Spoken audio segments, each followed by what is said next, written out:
We'll be providing simultaneous translation, English to Spanish, Spanish to English. You can select that option on the bottom part of your Zoom screen. you have any doubt regarding this option, we will be assisting you at that respect. If you have questions for the speaker during this session, you can write them in the Zoom or YouTube chat.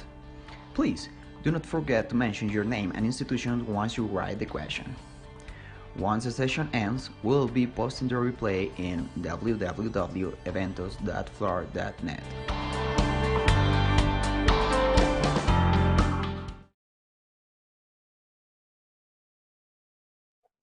Los saludo de manera muy especial y les doy una muy cordial bienvenida a esta conferencia de bancos centrales e instituciones oficiales. Un evento que ha promovido el Fondo Latinoamericano de Reservas, FLAR, desde hace 34 años.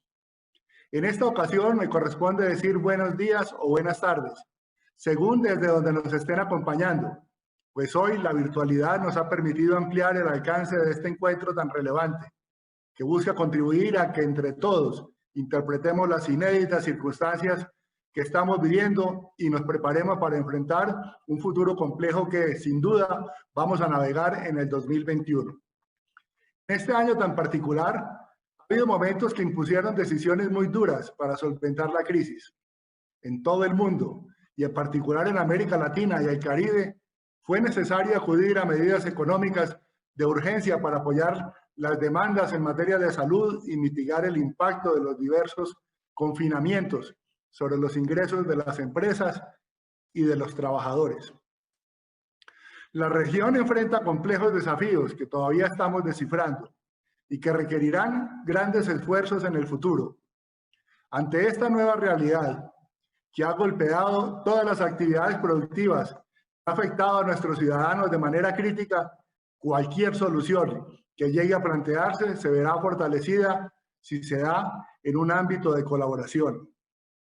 Será necesario, por lo tanto, respaldarnos unos a otros para encontrar soluciones que nos permitan aminorar el impacto de la crisis, promover y patrocinar ideas que faciliten salidas agregadas en términos regionales, pues difícilmente alguien saldrá solo de estas dificultades.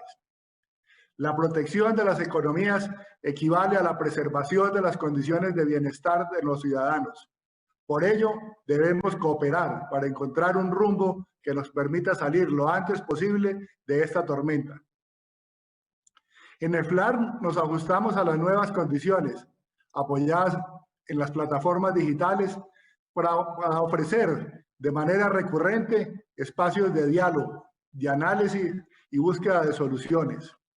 Los webinars para enfrentar la crisis nos han permitido contrastar nuestras propias prácticas con la de otros, siempre buscando aproximarnos de mejor manera posible a las soluciones que nos exigen hoy. Por ello, considero tan significativa la continuidad de nuestra conferencia FLAR de Bancos Centrales e Instituciones Oficiales en esta particular edición número 34. Sin duda, es una valiosa oportunidad de profundizar en la reflexión sobre el shock provocado por el COVID-19, con destacadas autoridades mundiales desde diversas perspectivas. Les anticipo que tenemos una agenda de trabajo muy interesante. Agradecemos inmensamente a los ponentes y a los participantes por su tiempo y atención durante estos 4 días. Auguro el mayor de los éxitos en nuestro encuentro. A pesar de las grandes incógnitas, nuestra visión de largo plazo sigue firme. Un FLAR de alcance regional es un recurso fundamental para conseguir la estabilidad macroeconómica y financiera de esta parte del mundo, en especial en estos momentos de grandes dificultades y oportunidades por explotar. Los dejo ahora con Iker Subizarreta, director financiero del FLAR, quien compartirá con ustedes con mayor profundidad la agenda del evento. Muchas gracias y nuevamente bienvenidos. Thank you very much, Dr. Uribe. Indeed, very inspiring words to open up our 34th conference for central banks and official institutions. We are very glad that you, our audience, are with us today once again. We hope that you're healthy and in good spirits. Normally, we would be in this very same room talking about the challenges that we face as reserve managers. We know that that obviously is not possible for the time being, but nevertheless, instead of having 40 of you in this room, maybe we can have some 400. So we are very, very grateful to you for being with us again.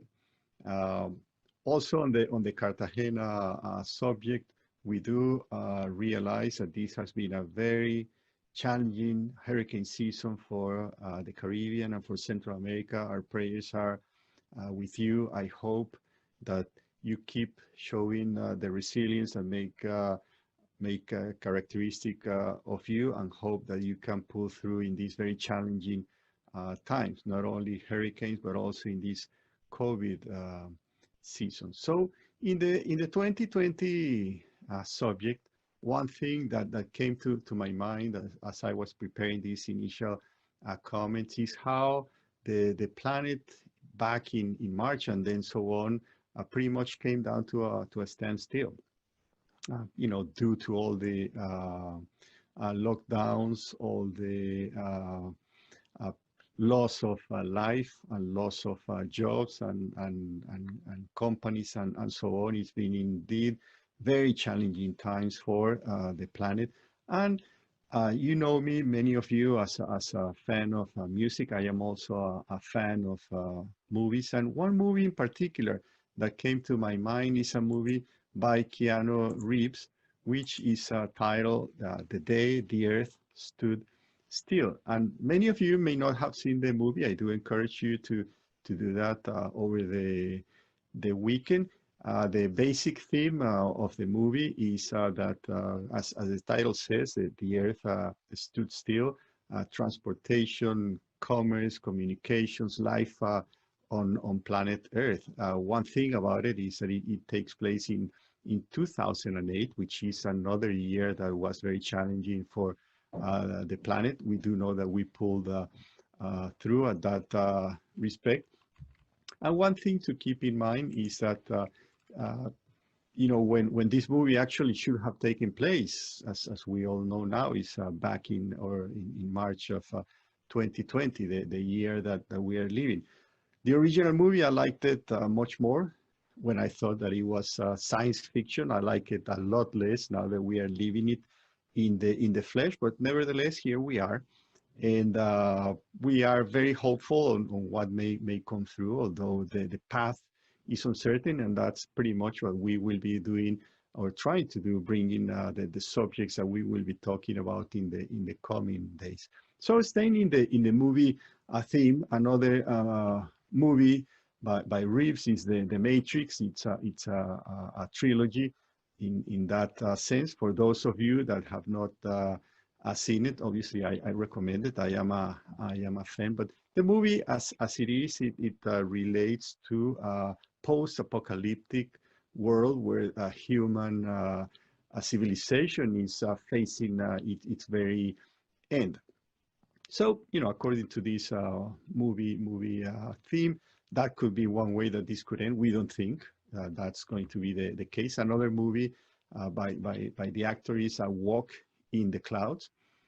This is more of a rosy way to think about the planet going forward. We do know that there's no such a thing as walk in the clouds on planet Earth, but certainly this resembles more of what normalcy will be going forward, whatever that may mean in the future. So in this context of 2020, we brought to you several sessions in what we called our Cartagena talks. So on a monthly basis, we had world-class experts talking to us and to you about very different subjects, such as China and Europe and the US, Latin America, broader long-term and medium-term perspectives of markets, society, economies, and the like. Also, we talked about the very timely issue of the US elections. So that's what so far we have done in these subjects. And then, since we are here in November, about to end the year, the way we have organized our 34th conference for central banks and official institutions, it's bringing to you a number of experts to bring different perspectives.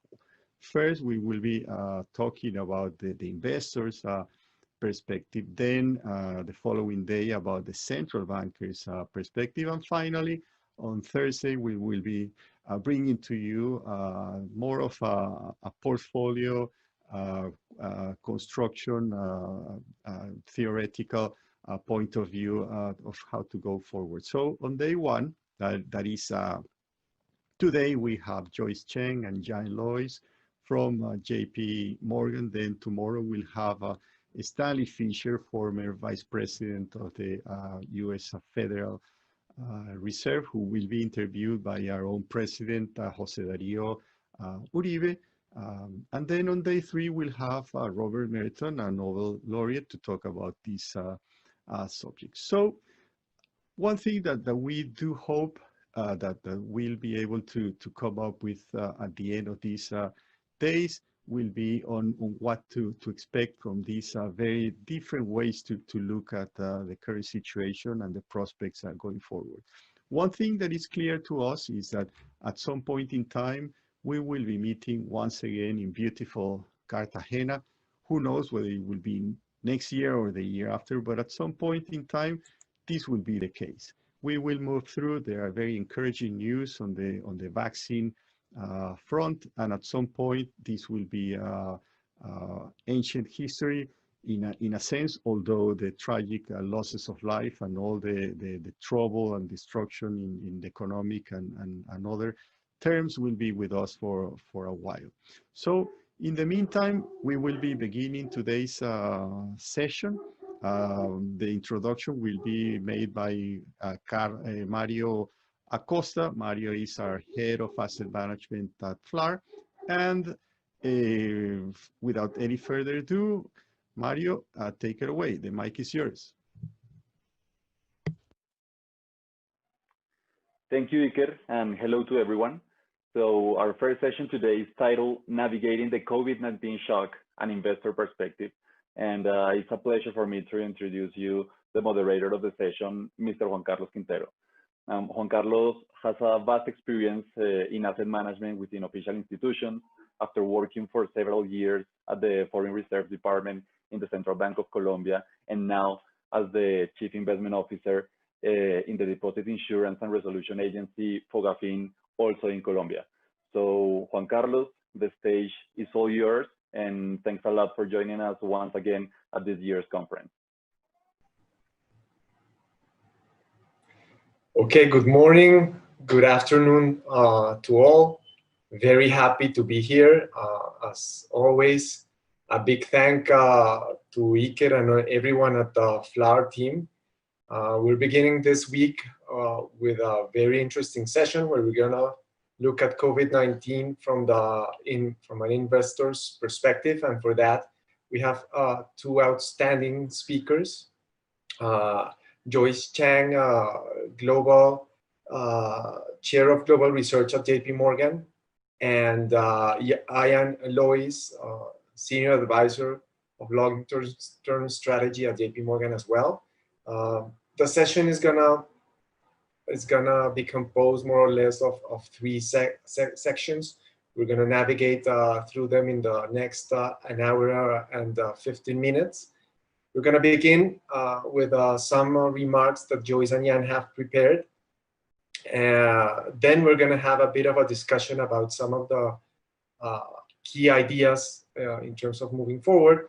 And we're gonna end with, of course, with all the questions that people in the audience have. So please make sure to keep them coming. This is a session for all of you, and we wanna make sure to cover the things that matter to you. So with that, let me turn to our panel. Joyce, Jan, the floor is yours. Thank you so much for that kind introduction. And it's such a pleasure and honor to be with all of you at FLAR. Congratulations on this conference. I'm Joyce Cheng, Chair of Global Research at JP Morgan. And in my presentation, I'm going to answer some of the key questions that we hear from investors. First of all, what kind of recovery lies ahead?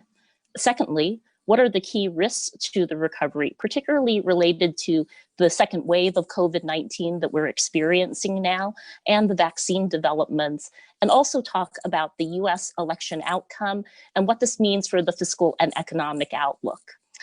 Finally, I'm going to talk about the implications for the markets and investors before turning it over to Jan Lois, who is head of our long-term strategy at JP Morgan, to talk about how to assemble a portfolio for the longer term in this zero yield world. So let me turn to the PowerPoint presentation now. Let's take a look at the very first slide, and I'll give it a moment to come up. The next slide with the pictures in it, which gives you a snapshot of where we are in the recovery right now. Well, the headline summary that I want to leave you with is that this is an incomplete recovery. We're also looking at an incomplete election in the United States. So let's just remember the word incomplete. So what you can see is in the second quarter of the year, we had an unprecedented downturn, both for its speed and for its synchronization. You had a collapse of 20% down in the first half of the year. In the third quarter, we also had, after such a big collapse, an unprecedented upturn. But despite this impressive market performance in the third quarter of the year, we are looking at an incomplete economic recovery. And the impressive rebound that took hold in May was not built on a lasting foundation. The reopening of the economies allowed for normalization in mobility, and that unleashed pent-up goods demand. It was backed by significant policy supports, an unprecedented level of policy supports. But what you can see is that outside of China and a handful of smaller economies in North Asia, policy makers have failed to really break the link between mobility and COVID-19 virus. And so as a result, what we do see now is this very murky period in the fourth quarter of the year where the second wave of COVID-19 infections has been rising. This really threatens to reverse some of the mobility gains and to damage growth. And we're particularly seeing this in Europe. For the fourth quarter in Europe, we are projecting a contraction of 9%. We have the steepest fall actually occurring in France, where they've had to put in the tightest restrictions, and we're forecasting a 15% drop in GDP this quarter. So a massive contraction underway, and as we look at this in Europe, we really wonder what this means for the United States. In the United States, we have seen a continued upswing in cases and hospitalizations that point to more stringent containment measures lying ahead in the next couple of weeks.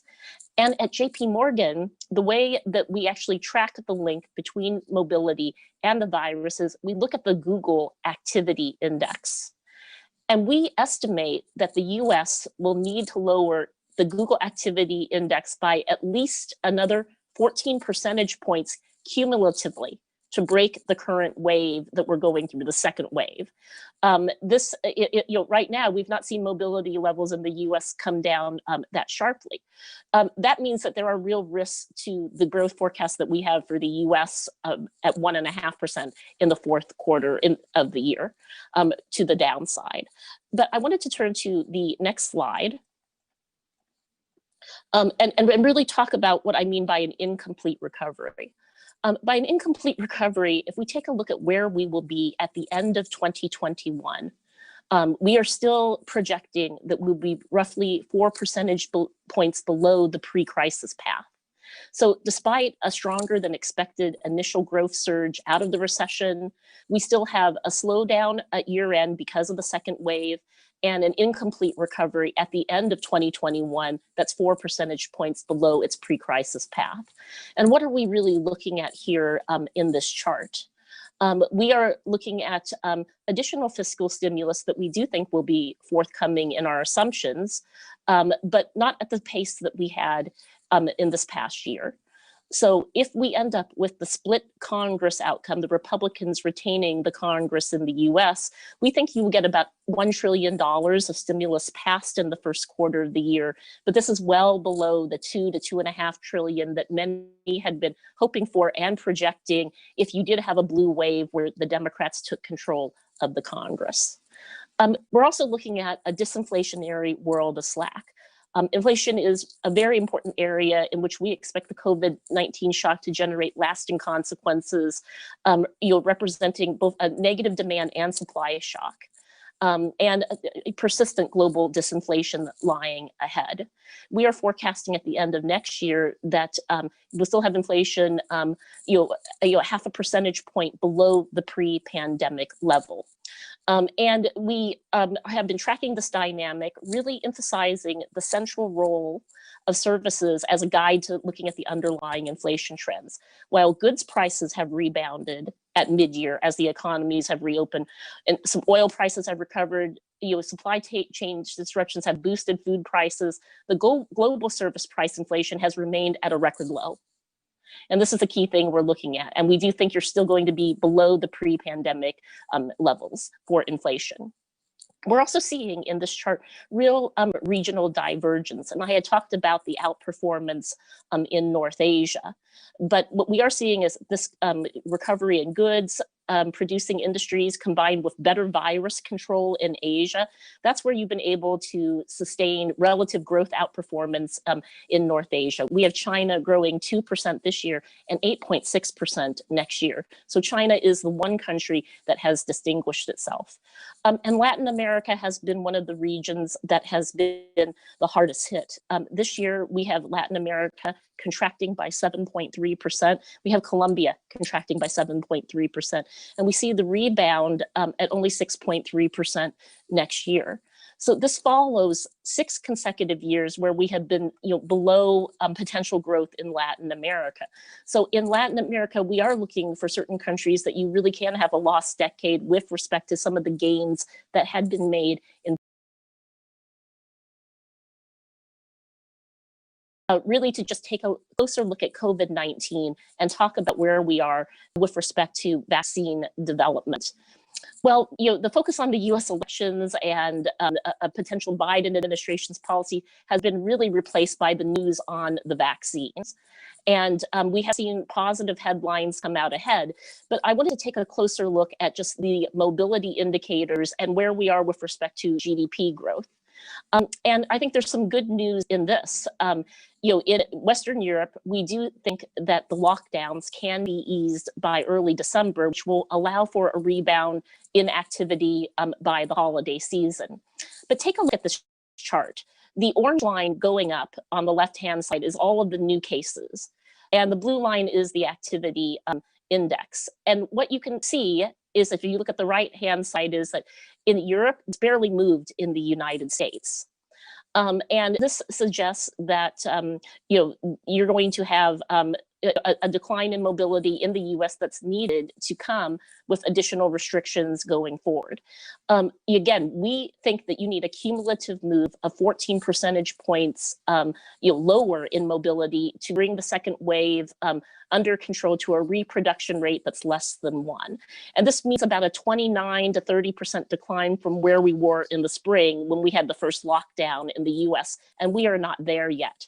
If we take a look at what it took for Europe to get the virus under control in the second wave, we estimate that Germany cut its mobility by 43%, 27% in Spain, and 25% in the UK. So this does mean downside risk that do lie ahead. Let me talk a bit about where we are with respect to vaccine development, because in the race to develop vaccines against COVID-19, the score now stands at 2-0 with 200 additional candidates in development. So you've seen this real anticipation from the market reaction. When the news came out about the Pfizer vaccine last week, we actually saw the biggest move in value stocks that we had seen since 2008. But I want to forewarn that there's a lot of caution that lies ahead with respect to getting the future vaccines distributed and administered to everyone in a way that is effective for widespread usage. So let me just try to give you an example about some of the numbers that we're looking at. So first of all, we have just the whole problem of what is the supply of these vaccines. Everybody has been reading about the Pfizer vaccines, and that's anticipated to have about 50 million doses by the end of the year. So remember, this is a 2-dose regimen. So 50 million is only enough for 25 million people. That is, really just a drop in the bucket if you look at this from a global perspective. And even if you go to like 1.3 billion doses, a forecast by the end of next year, that's 625 million people. If you look at this at a global scale and what we need to address, you actually need to see many vaccines in development. Now, the Moderna announcement that came out says about 500 million vaccines. So that's going to help, but it's going to take some time. This is not going to help the pandemic this winter as we overlap with the flu season. And our best estimate on when you will have a mass vaccination available probably points towards next summer. Even in an absolute best case scenario, we think it's late spring. So it's still some ways off for most individuals because frontline workers will be prioritized first, then high-risk candidates, and that's how this will likely roll out. So you are looking at another cycle where just the school year probably will be fully ellipsed before we actually have something that's in place by next summer. There is more downside in the US, even if you do get some fiscal stimulus, a smaller fiscal stimulus. Europe coming out of a 9% contraction, but they did do a shutdown that looks to have been largely effective that we think will bring some light at the end of the tunnel by the holiday season. I don't think you can say the same for the US yet. So let me now turn to the next slide and talk about the cost of this whole crisis and what it's meant to the debt burden and the fiscal burden, and also what it's meant to bond yields. So prior to the pandemic, and Jan is going to talk more about this, bond yields had been falling across the world for 40 years, really accelerating after the 2008 global financial crisis. At JP Morgan, we created something called the negative yielding index. And if you take a look at our negative yielding index, which is that big gray shaded area, you have roughly $34 trillion of developed market fixed rate sovereign debt that currently trades at less than 50 basis points, and that's 80% of the total debt stock. If you actually adjust this for inflation, we estimate that about 80% of developed market sovereign debt trades at a negative yield. And even in emerging markets is not immune. 17% of emerging markets debt is now at about, it has a negative yield in real terms right now. We've had a massive increase in the debt burden. Taking a look at just the size of the central bank support that has been put into place. We estimate that G10 central bank balance sheets have expanded by $6 trillion over just the past 6 months, an $8 trillion rise this year, half of that coming from the Federal Reserve, $2 trillion from the ECB, $1 trillion from the Bank of Japan, and $500 billion from the Bank of England. In total, we think from the G4 central banks, you will see balance sheets rise by 17 percentage points of GDP. Now, in the global financial crisis, you only had a 6 percentage point GDP rise in the balance sheets. So this is 3 times what was spent in the 2008 global financial crisis. In addition to this, you've had all of the fiscal stimulus packages as well. We estimate about 7.6 trillion of fiscal support that's been announced by the G20 countries in aggregate, or about 11% of 2019 GDP. So you can really see on the chart just that sovereign indebtedness is at the 70-year high. At the same time that we've seen this massive drop in yields. The Fed has stepped in at just an unprecedented pace. It's purchased 8% of GDP and 11% of the share of public debt that's outstanding. And if you take a look at Europe, Europe has really been increasing its off-budget liabilities in the form of loan guarantees and tax deferrals. And this in total is around another 18% of GDP for Euro area, just in these off-budget liabilities that have been taken on board during the crisis. So let's look at the next slide. What does this all mean for markets right now? And then Jan is going to talk about the longer term implications and how to think about a portfolio. So the safe haven assets, at negative yield, and even emerging markets not immune to the negative yields. Where has the money been going and what lies ahead? So one big difference from this crisis is that the markets have remained open. And this year, we are forecasting an all-time record high for US corporate bond high-grade debt issuance. We're projecting this at $1.75 trillion. And this has also led to a big increase in the gross leverage for high-grade corporate bonds, which has reached 3.7 times. Even next year, we are forecasting high-grade bond issuance that will remain north of $1 trillion at $1.2 trillion. That is still an incredibly big forecast. It's just 54 billion below the prior record of 1.25 trillion that had been set in 2017. So this record issuance has led to a rise in debt levels, but it's also meant that the refinancing and the maturities have really been spaced out. We've seen that spreads have moved tighter. You are really at our year-end targets right now. There's the potential to overshoot and to continue overshooting through our year-end target, which is 150 basis points for US high-grade corporate bonds. And one big shift that I have seen is that investors are almost treating credit, high-grade credit, like it is a risk-free instrument because of the Fed support. And we do think that some of these Fed facilities will be extended. The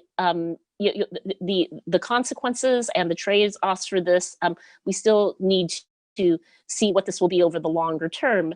But when we look at the overall flows of funds, we can see that you've had into bond funds about $311 billion that we've been tracking go into bond funds, whereas you're still negative on equity fund inflows. Despite the low yields, you've still seen relatively constructive views as far as the flows that are going into bond markets.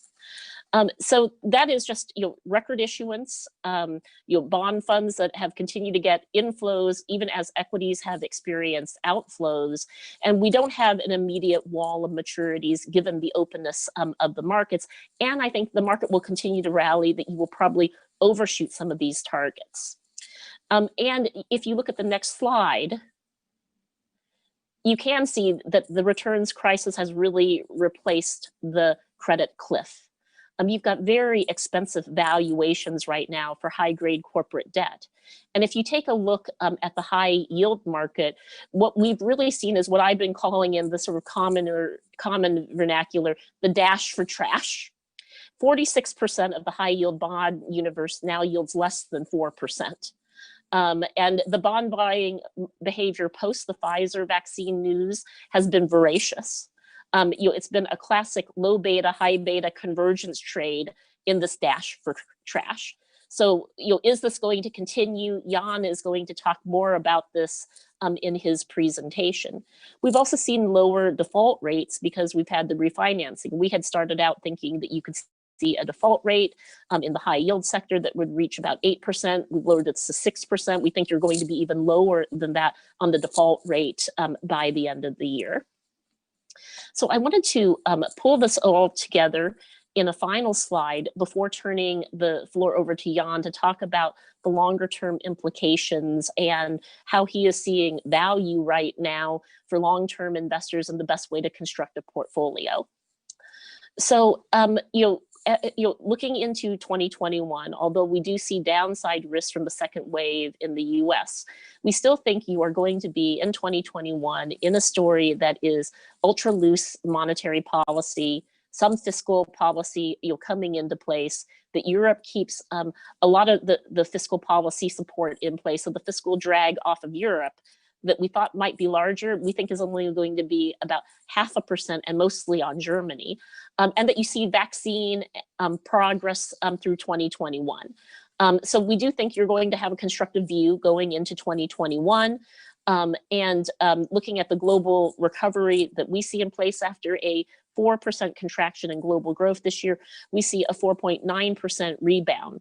Now, again, it is a rebound, is not a recovery. We're still 4% below the pre-pandemic levels, but we do still think it is going to be a risk-on environment. So what are we recommending right now, and how have we set the equity targets for the year? we've actually just increased our S&P targets. We had, for a long time, for the S&P 500, had 3,600 as the target until year end, and we've revised this to 4,000 by early next year, with good potential for the market to move even higher, we think by 4,500 by the end of next year. We've taken our EPS, our earnings per share forecasts up as well. We think this could actually, by 2022, hit $200. And again, we have not seen the inflows into the equity market that we've seen into the bond market. We still think there is appetite to increase those flows. But one important thing that supports the equity market that I wanted to point out is that if you take a look at the equity risk premium right now, just looking at this risk premium, it's at about 5.3%. And that is the earnings minus the real 10-year yield. So 5.3%, this is above the level that you've been at when most presidents have taken office in the United States, and still a very healthy carry. We think that equities will be favored over the bond markets. The top, so you can see just the carry that is still available in the equity market. If you take a look, though, at the top chart of the bar graphs there, you can see more of the winners and losers. We've had more overweight positions in credit versus equities, even though the equity risk premium is high at 5.3%. So we think that the virus losers with the most scope to retrace are in the value sector, looking at energy equities, airline stocks. We've had much more inquiry about emerging markets, particularly emerging markets, local currency, because of the yield in this environment. And Jan's going to talk a bit about how we put this into the framework. And I think that you may see that some sectors may never return to the pre-crisis levels of demand or valuations. But if you still look at the gap between the current and the pre-crisis valuations and the positioning, there's still a number of assets where we think the vaccine theme, this recovery theme is, it still has room to play out, over the next year. So that's a bit of view on our views on the global economy, what has happened in the markets, our immediate forecast for 2020 as we look into 2021. And I want to turn it over now to Jan Loijs to walk through all of the work that he has been doing in what to do in looking at the returns crisis that lies ahead. Because Jan had started really putting out the arguments 2 years ago that we were going to be in trouble with where bond yields were going, and that you would have some challenges to the traditional 60-40 asset allocation between equities and bonds. So let me now turn the floor over to Jan. Thank you, Joyce. We go to the next slide, please. I'm going to be focusing on strategic, not so much the next year, but what should your portfolio look like when you look at your normal benchmark strategic allocation? Where should you be? What type of asset should you be in? Not from a trading point of view. So I focus typically on very large investors, exactly like you, the endowments, the sovereign wealth funds, to advise the CIOs. And the first reality that we all face is that we are in a return crisis, as Joyce coined it. We're in trouble. We're in trouble because basically we're in a weaker growth environment, and the markets have massively rallied over the last few decades, that from these points on, there's not that much return out there. I'm looking at bonds and I'm looking at equities. Bonds is dirt easy. The yield is the return you will get on a 10-year horizon. It doesn't matter whether bond yields are going up or down. You look at the chart on the upper left, that is on the vertical axis, the 10-year rolling returns on a US aggregate, treasuries, mortgages, and some high grade, typically a portfolio that you will be focused on. And on the horizontal is the starting yield at the beginning of each 10 years. And that's a 45-degree line. The yield is the return you're going to get. If it were to be the case that bonds yields were to be rising, you get initially capital losses, but these bonds will mature over time and get replaced by higher yielding ones entering the index at par. The index currently is just about a 1.25 yield, so better than a few months ago. So taking downgrades and prepayments into account, 1% is what you should count on a US safe bond portfolio. So on equities, whether we're talking the US or the rest of the world, the main problem is we're starting now, we're looking at the future at low nominal growth. In the last few decades, high profit margins, doubling in the US, and an entry point of very high multiples. Prices to earnings are high. Equities have rallied, underlying earnings have not moved. Earnings are down from about 2 years ago. So you have a very expensive one. The slide in the upper right is a standard earnings yield, reverse of the multiple on the horizontal axis, and the next 10-year return on the vertical. We come up at about 4% on US equities. Almost everybody who does this work comes up with very similar numbers. Our colleagues and friends at JP Morgan Asset Management just issued their long-term capital market assumptions for US equities, 4% also. We do this independently. The only way we could break this is if the US and the dollar world were to behave entirely different from what Japan and Europe have done during a zero bond yield world. And I'll show you how that difference could be happening. If you look now, the lower right gives you what we call the efficient frontier, the risk-return trade-off line between bonds and equities.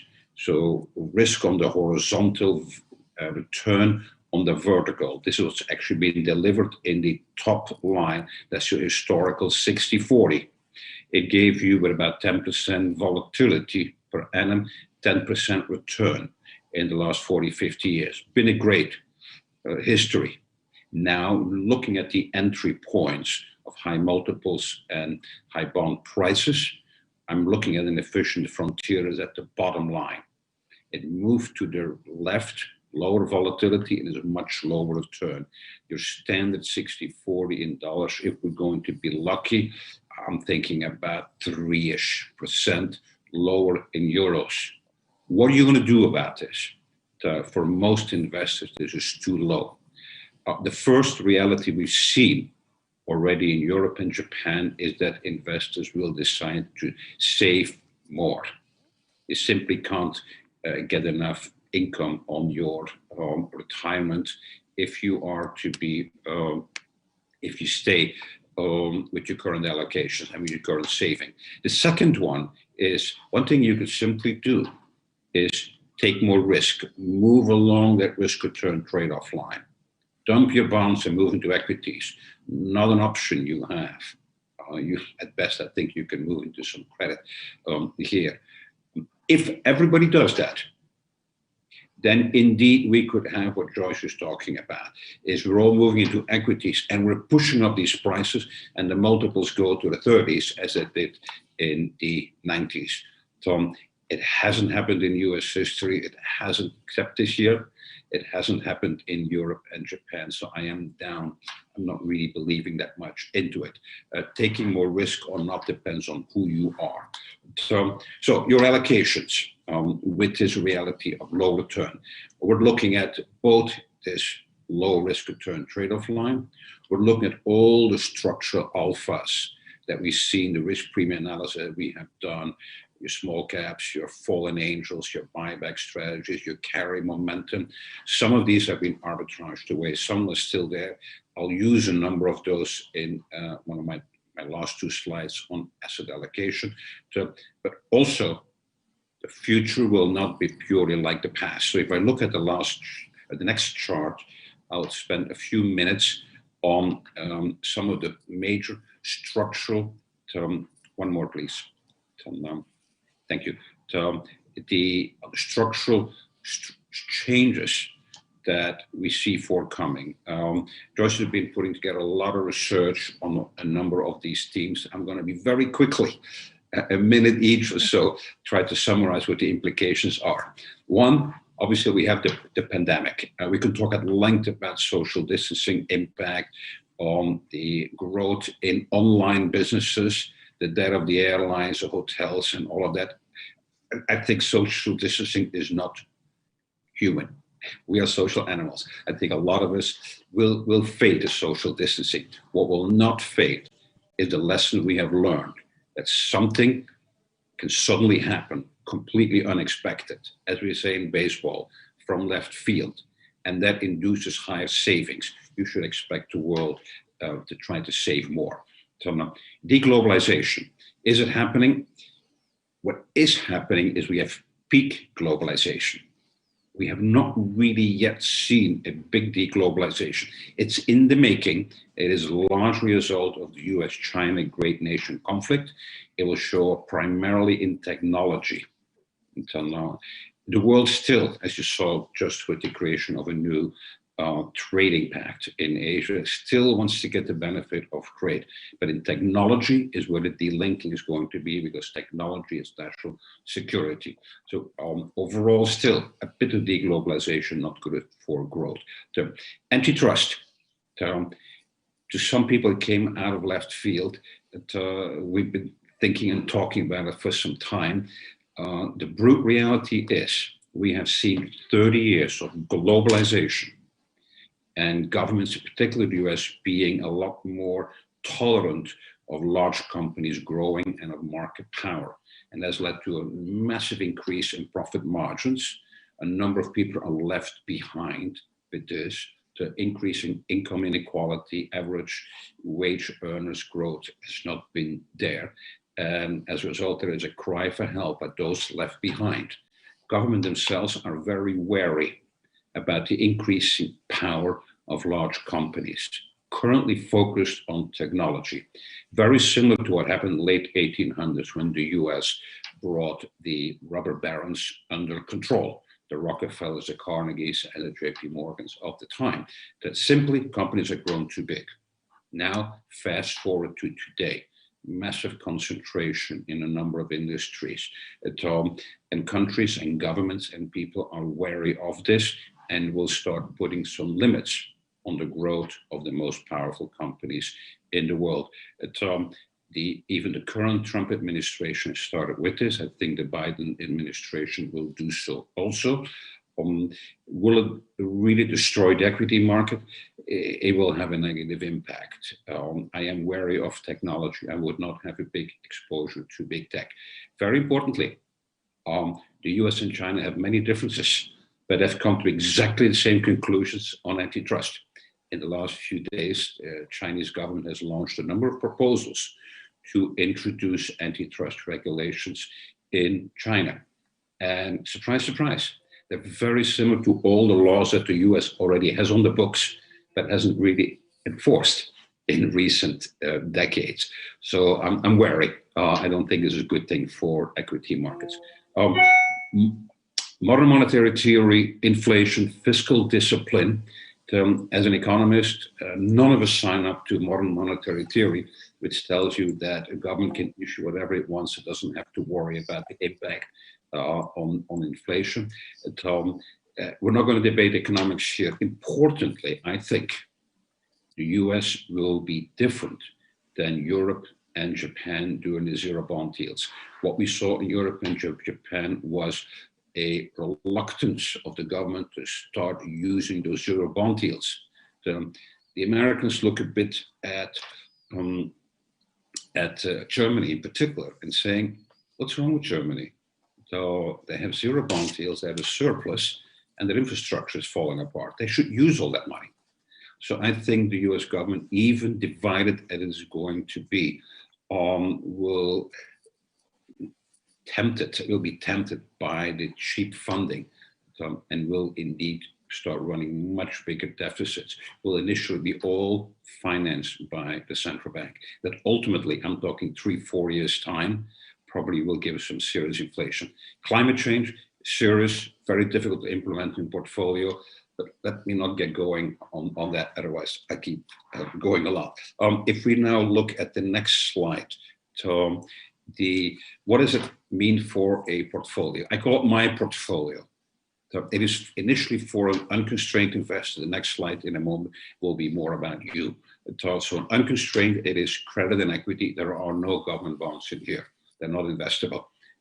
I focus in particular on the crossover between those bond-like equities, equity-like bonds.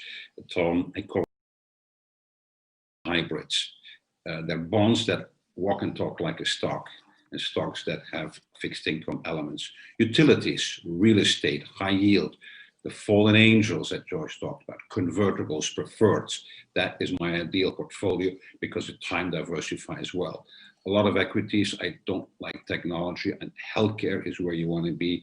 Momentum investing is still very good, but, despite some investors losing their low vol, climate, all fine. On the credit side, I prefer US high grade. Emerging local debt is for us a target asset class, as we do think these yields will be converging on those in the developed world. Green bonds, fine. Gold I'm holding for the moment, as a lot of you, the central bank, were finding yourself underweight gold, and I like the renminbi. Last slide now for what does it mean for you as a central bank? So this is purely in the fixed income world.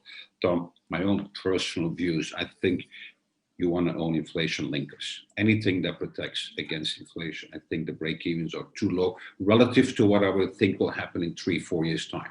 This is not a short-term trade as much. Similar with steepeners.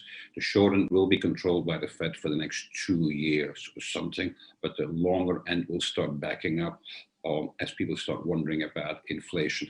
High grade is still a good buy.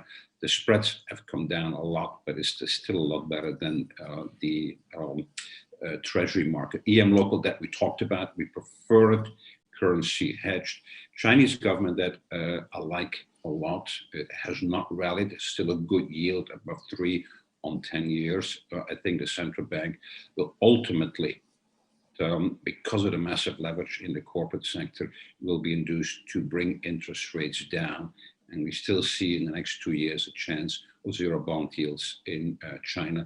I like the renminbi, decent carry. I think the central bank, but the government will decide to keep it quite stable. And as I mentioned, gold, I would hold a good allocation to that. So with that, these are my thoughts at the moment.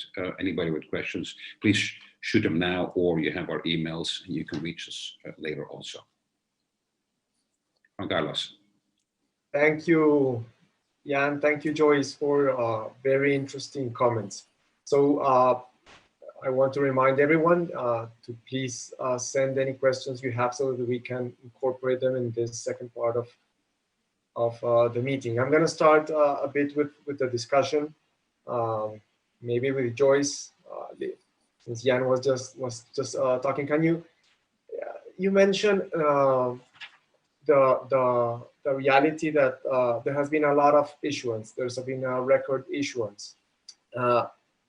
And I'm wondering, and you also mentioned this idea of inflation being somehow capped for the following year and probably later. What do you see as some of the risks of this record issuance? Should we be worrying about that at all? Is there any limit to that? I think, of course, we're looking at this from developing economies that probably don't have this possibility, but even from developed ones, is there a point or something that we should be monitoring other than the low returns? Are there risks embedded in that record debt that is now in the markets? Well, no, it's an excellent question, Juan Carlos, and it's not just about developed markets. So let me just mention the emerging markets numbers. So this year we're forecasting that EM corporates will raise $440 billion. So that is pretty much close to the all-time record as well.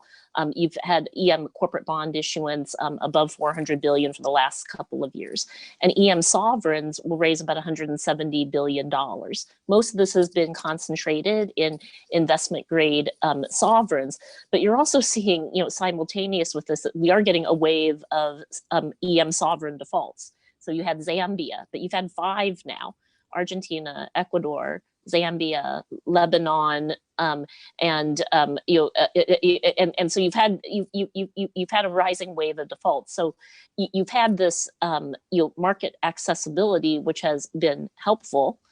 You've had other countries like in El Salvador came to market with a 9% coupon, but that particularly not for the larger emerging markets countries where it's more borrowing in domestic debt.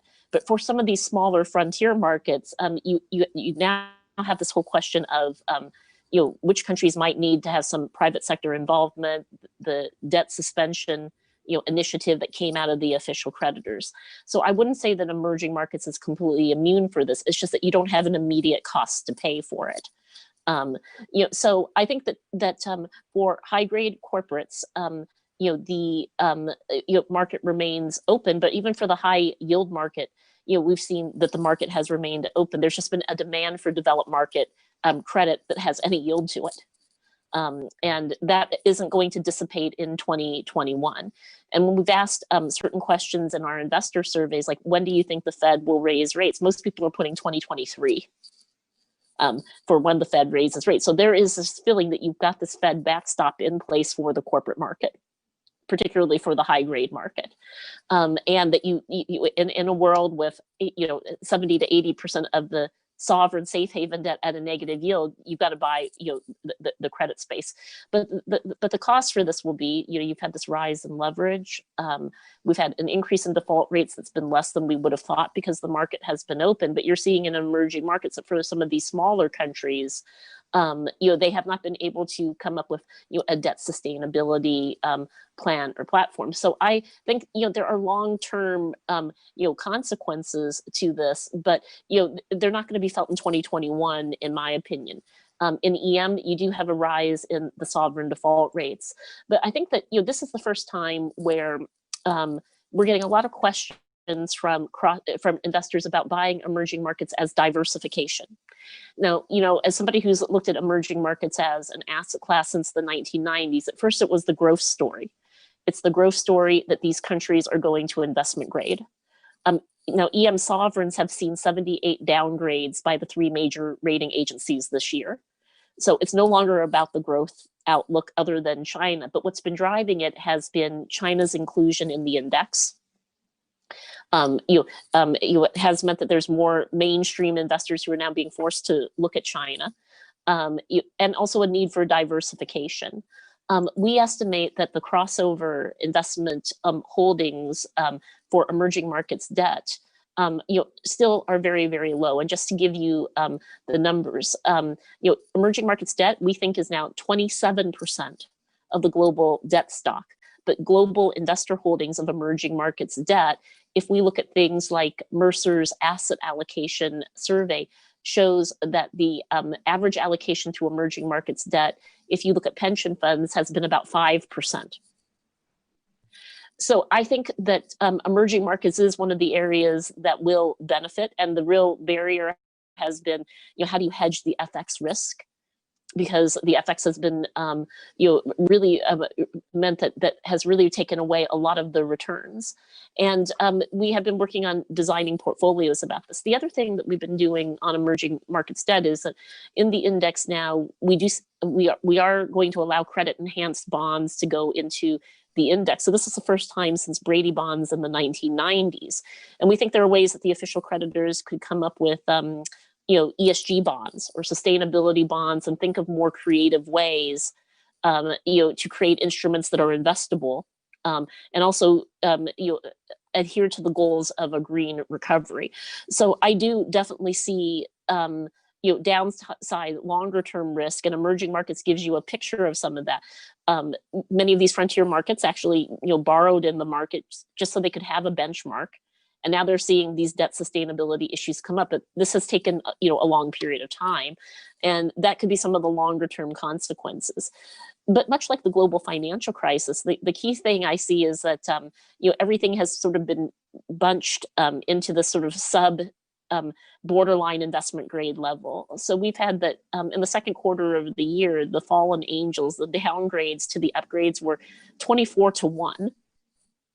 24 times the downgrades as the upgrades. And you still have about 30% of the triple B debt on negative outlook right now. Yeah. So, so it's not about the credit quality and the story anymore. It's more about like, are you going to have the official backstop in place for this market, that really supports the search for yield going forward? If I can add to it very briefly, the longer term impact is very simple. You're creating a whole bunch of zombies. Short term, you're providing benefit. But as a result, the cost is increased leverage. And what we find is that over time, companies with a lot more leverage will be a lot more cautious. You saw it in Japan. So your major problem here is the natural delevering that will come after increased amount of leverage that will be holding growth back. So it's not immediately a default. I'd say it's a big negative for equities, really, because you destroy the future growth of the country.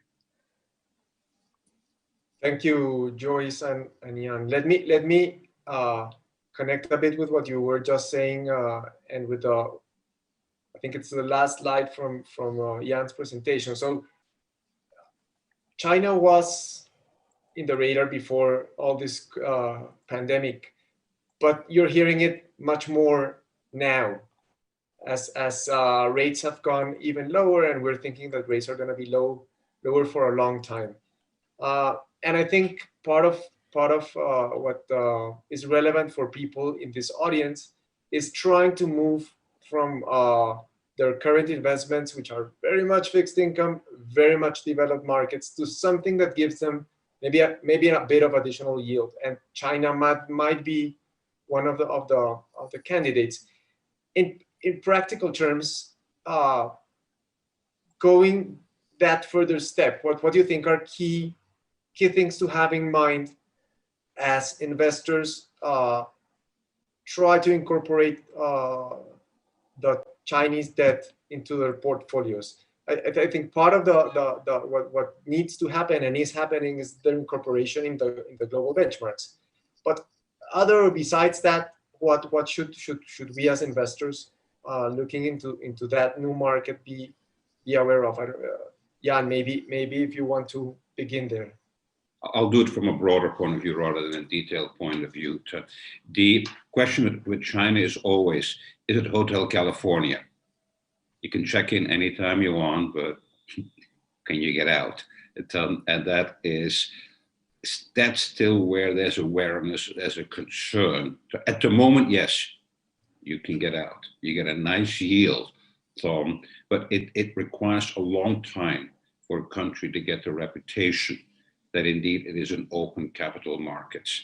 So as a result, I think you need to think about China as a strategic investment for yield, for return, not so much for liquidity. So maintain what you have in the dollar world and in the euro world, but primarily the dollar world. That's where the liquidity is. That market will always remain open. But for the excess part of your holdings, of your reserves, where you need to get a bit of yield, that's what you should be thinking for China about.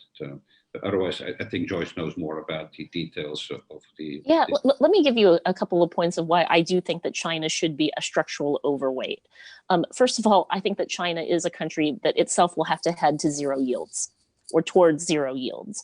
And this is simply because of the size of its debt burden. So we estimate that China has increased its debt burden just in the first 6 months of the crisis by probably around 15 percentage points of GDP.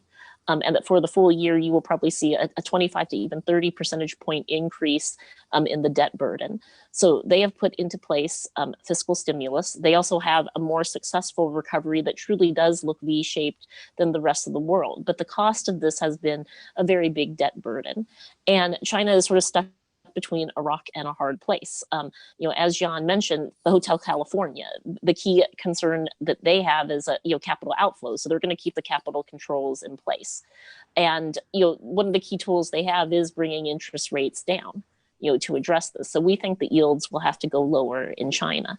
We also think that, look, China is the second largest bond market in the world. It's heavily under-owned right now. Really, the only foreign owners are sovereign wealth funds in any size. So China's entry into the index, alone, JP Morgan started the process this year. It had begun, last year in, the benchmark Bloomberg Barclays index. FTSE had just announced the announcement of this. We think this is around 150 to 200 billion in flows just to get to benchmark for China bonds. And the other thing I would say is that China has remained very committed to opening its capital markets because it needs the inflows.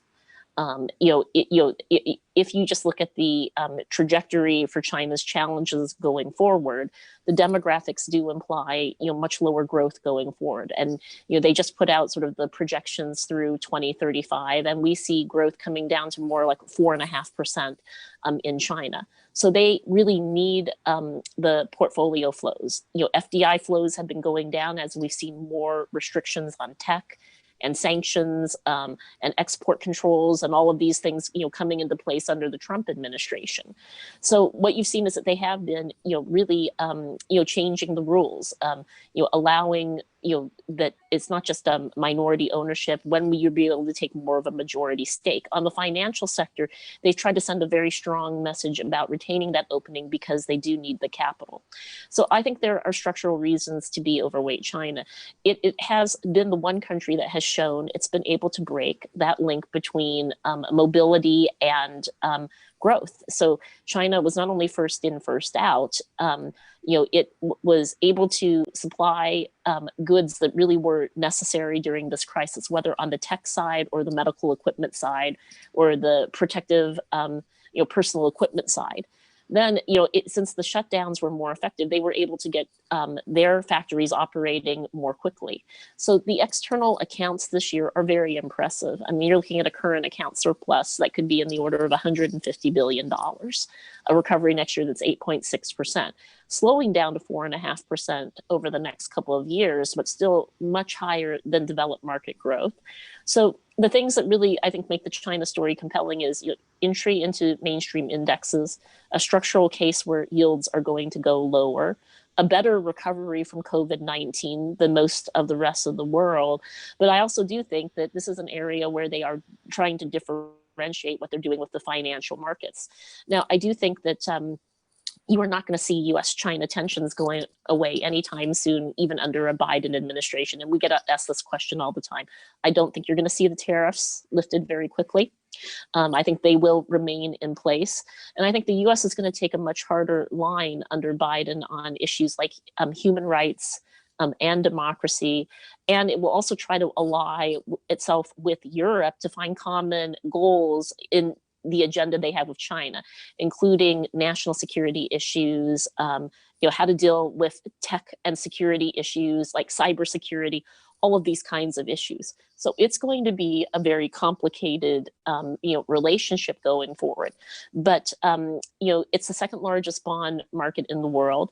If you look at just all foreign holdings in China bonds right now, you're at something like, it's like 2% of the holdings. And I do think that the macro story that China has in place, as well as what their longer term objectives and needs are, given the demographics, point to the fact that the biggest concern, which Jan brings out, the Hotel California, they're going to proceed very carefully on this, particularly for those instruments that go into the mainstream indexes, because that's their bellwether to getting more capital flows.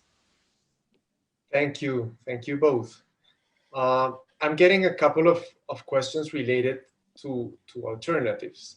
So I think part of what the main themes at the moment and in both your presentations, is this idea of having very low returns for a while and alternatives being options for this, if you want. But this is something that probably for this audience it's not currently in their mix, and I think it's still something that has some difficulties. I'm thinking in particular liquidity. So I think the questions are pointing to one. What would you think would be the best or the easiest alternatives to try to incorporate in a very conservative, highly liquid portfolio, if there is something in the alternative space that matches that? And have you already seen official institutions that did not have alternatives actually including them the last months? I don't know if COVID-19 changes this, just because the perspective of having these low returns, it's probably for longer, and they are lower than before. So whichever of you that wants to take a hand at that. Well, alternatives is a bit of a misnomer. All your financial assets are really bonds, equities, or some real assets like commodities. The real estate is typically either real estate mortgages or equity holdings in real estate. I would say, Tom, your standard alternatives, hedge funds, I don't think central banks are going there, and I wouldn't do it. Really a poor return. The prime alternative is financial assets based on real estate, because I don't think we're going to be in massive growth here. Earnings growth is going to be poor. You want to be more income focused, and your real estate pays out your income. So there's a variety of assets around real estate. It could be asset-backed. I think I've seen some interest in asset-backed with a short duration, backed by car loans, credit card receivables, and all of that. And those are, they are structured, and you can have the very low risk AAA tranches of those. I think the shorter duration, credit-like asset-backed world, that is where I see central banks kind of putting their toe in. Are they owning real estate? I think that's more for endowments. You can get CMBS, you can get the super senior tranches of this, and I suspect that that's where there's interest in that. There's a commodity world. Well, you own already gold, and I don't think central banks are going to be using or starting to move into silver. Infrastructure is also equity. Where central banks are getting involved is where they have a section of their holdings, which is really like the sovereign wealth fund. In a number of countries, you can't differentiate between the central bank and the sovereign wealth fund. And when you're looking at the sovereign wealth fund, that is obviously the main alternative there is private assets, private debt. But they're typically separated from their reserve fund. So in conclusion, I'd say the short end on the safer part of the asset-backed world, the commercial paper, all of that, that's probably where central banks are mostly focused on. Thank you, Jan. Let's shift to another thing that there's a couple of questions coming also regarding emerging markets, developed markets, and this trying to link with this idea that was developed at the beginning of the session about the vaccines. So vaccines are gonna start by being deployed probably in developed markets. You're gonna have probably the core of the problem being resolved before or first in developed markets. Does that impact the prospects of growth or the difference in prospects of growth between developed and developing markets for the 2021, 2022? Could that have some other kind of impact in terms of increasing the probability of seeing crisis or crisis-related events in emerging markets? So maybe I can start with that, and Jan can feel free to add in, his thoughts on this. So, the one thing I would point out in emerging markets is we don't look at it as one block. And as I had said, it's the EM Asia part that has stood out because of China and because of their ability to really control the virus to, a greater degree. So we are looking at China with a recovery next year that's 8.6%. But there's, huge, variation around this, like Latin America has had a much harder, challenge, during this crisis. In Latin America, we're looking at a 3.6% rebound. So it isn't uniform, but here are some of the challenges that I would just say we're looking at with respect to the vaccine. So some of the areas that have been the hardest hit, like Brazil and India, how are you going to get the vaccine distributed? I mean, if you have vaccines that need to be transported at -20 to -70 degrees Celsius, what is the capacity to actually distribute this and administer it in a widespread way in emerging markets? And we look at the pandemic much like climate change. I mean, you're not going to really get something that's that effective unless you get a more global approach that's taken. So I do think there are bigger risks to emerging markets and huge differentiation as well within the emerging markets on how this is going to be administered. The other thing that I would say is that when we look at emerging markets, this is the first time in 20 years that we've actually seen the poverty rate increase. That even during the global financial crisis, we didn't see the poverty rate increase. So for the lowest income segments of the population, this is having much more dire consequences, and you can't really put the social distancing into place in the informal sector. So it means that you're going to have, special programs and support programs that really target the parts of the population that are really hurt the most by this. So I think that that look, if our best case is the late spring in the United States, and it's really something that's more realistically, in the next summer, do you have in many emerging markets countries that you're looking at that 2021 is yet another year where most of it really is written off, with Asia being much more of the exception. Now, the China story, though, remains very key for the overall emerging markets outlook. And we estimate that every 1 percentage point change in China's growth, takes about is about 0.5% of global growth. But for certain regions, China's growth is basically 1 to 1. In emerging markets, like for Latin America, because of the commodity blend, every 1 percentage point change in China's growth is about a 1 percentage point change for Latin America. So how China does is going to be very important. It's much more important than how the US economy performs, just given what the linkages are now. It's much more important for Africa, Latin America, and emerging Asia, China, rather than looking at the US recovery. If I give you the same numbers for the US, like every 1 percentage point decline in US growth takes about 0.2 off of global growth. But in China, because of the China demand story, it's about 0.5 percentage point, and it's higher than that for emerging markets countries that have the higher, sort of a higher relationship and leverage and connection point to China. So we look at both the macro aspects of this as well as the China recovery and what this will mean for overall activity and trade activity, and then we also look at just the challenges to getting the vaccine administered. And how those will be overcome in emerging markets countries. Okay, thank you, Joyce. I think we're kind of starting the wrapping up process. So let me go into a couple of questions that are a bit broader. So the first is, what do you think? I mean, we've gone into some of the specifics. What is on the bigger picture? What are some of the long-term impacts that you think that COVID-19 is going to have on the markets? What is going to be shifting on the bigger picture? Maybe not this year, but more in general.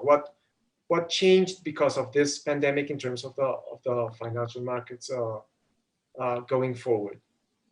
I think the most important one is risk perception.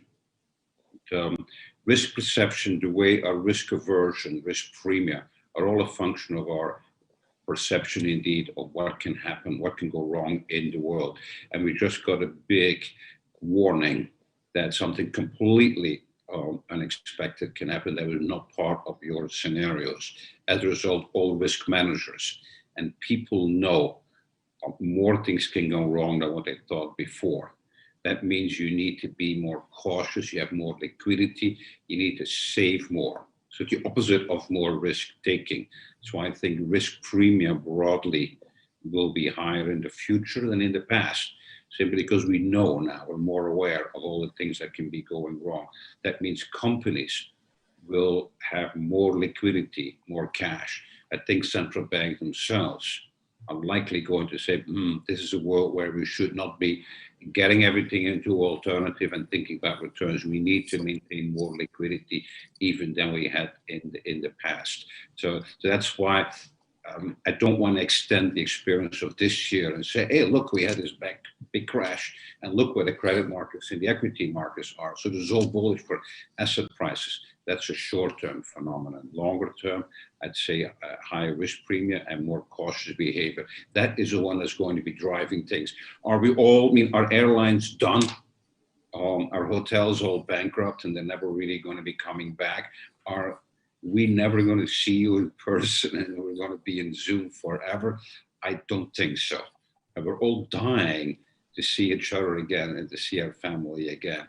So I don't think the social distancing is going to be staying. But in the meanwhile, we will have done damage to a lot of these industries that are dependent upon social interaction. I don't know how many of the airlines are really going to be able to come back, the hotel sector and all of that. And clearly, it allowed the online business to grow. It's not going to give it that market share forever. Thank you, Jan. Joyce, maybe a different take on a similar question. Anything that has surprised you in these months during the pandemic in terms of the financial markets? Anything that you would say, something that I wouldn't have thought at the beginning, but. Well, I think that Jan and I are working on a report right now, which we'll share with you. Can EM save 60-40? So there is that, even though this is actually in some ways such a worse crisis for emerging markets, there's actually more interest in emerging markets right now because of the yield. And again, the interest is not necessarily the fundamental story. Everybody has seen the ratings downgrades. They've seen just the divergence between North Asia and the rest of emerging markets, but they are looking at the diversification and China in the index. So part of what I've looked at emerging markets my whole career is this a opportunity to perhaps seize some of the moment in this search for yield for emerging markets to just be back in the spotlight for flows again. We've had a year in flows where we are now just back at positive $2 billion for EM fixed income flows. You had 40 billion of outflows in March and April, and that's come back. We're still negative, like 35 billion for EM equity flows. But when you ask everybody in their year ahead survey where they think the top performing instruments will be, EM comes out number one. So there's this disconnect between the fact that emerging markets were worse hit by this pandemic, in many ways still have a tougher road in even getting the vaccines to the population, but just the reality that with 80% of sovereign debt, with negative real yields, emerging markets is once again back in the spotlight, with the China connection being key to this, even with all of the tensions between the US and China that are not going away anytime soon. So I think the thing that I see for those who are in emerging markets to look at is like, what is the best way to try to intelligently design the risk around this so that it can go out to a broader crossover investor? And that's something that Jan and I have been working on. Okay, thank you, Joyce. So I think I have like 2 minutes for a final question. Just a very quick reaction from your side. I'm gonna shift to a personal question now. So no worries, it's still the markets. There was a slide in Jan's presentation that had a title that was My Portfolio. My quick question is, January this year and today? What have you shifted in your personal portfolio? What have you increased or decreased? So I've definitely decreased developed market bonds. I mean, like some of the safe haven assets, but I do think that it's a moment for emerging markets looking ahead to be, selective there. Jan, I'll turn it over to you. I don't think I've moved. Well, everything I do has to be approved by Joyce. So she doesn't. That means I haven't done anything yet. But I was happy where I am. I am literally believing in the hybrid idea. I sit between bonds and equities. I don't have any. I have 20% cash probably, or cash equivalents, and the rest is subordinated debt, hybrids, prefers, and anything like that. I think strategically, I act strategically, meaning I stay with a portfolio that I like. I'm not moving things around. I don't have much in emerging. I have no EM equities speak of, but I have some EM local debt. Okay, thank you. So let me just put one additional question. I suspect I know the person asking it, but do you see any effects of COVID in general and some of the transition that has happened in terms of cryptocurrencies? Do you see that? I mean, there's definitely been a trend for younger people. We've actually looked at this to use cryptocurrencies more than gold to hedge. So it depends on your age. Myself, from what we've looked at, it has not been a particularly good hedge. But what we've seen is actually, if you look at the activity, depending on your age group, if you are below 35, there's much more of a likelihood to actually try to look at that as an alternative than if you're over 30. We have written extensively on cryptos, and my point is it's a very interesting technology, but it got applied in an area where there was no need.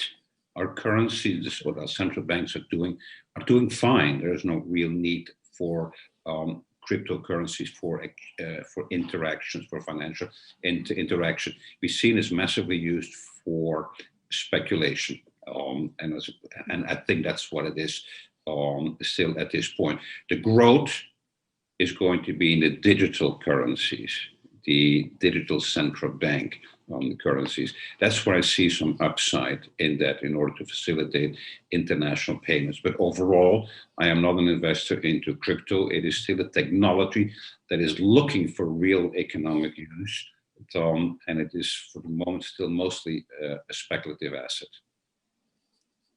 Okay, thank you, Jan and Joyce. I think our time is up. I thank you very much for your comments and presentation. Thank you as well for the many questions that came. Some of them are still pending, so you might receive them later. But yeah, we had a allocated time. Iker, back to you. Well, thank you so much. Really a very interesting session. I'm very thankful personally and on behalf of FLAR to Joyce and to Jan. Jan, I'm going to be borrowing that line of yours about Hotel California, about being able to check it anytime you want, but not maybe exit the market any time you would want to. So that's really wonderful insight. Also, many thanks obviously to JP Morgan and to Juan Carlos Quintero from Fogafin for moderating the session. Tomorrow, do remember, we have a wonderful session with Stanley Fischer, former Vice Chairman of the Federal Reserve, and he's to be interviewed by our Executive President, Jose Dario Uribe. Until then, thank you so much for accompanying us once again, and hope to see you tomorrow. Thank you so much. Thank you. Thank you. Bye.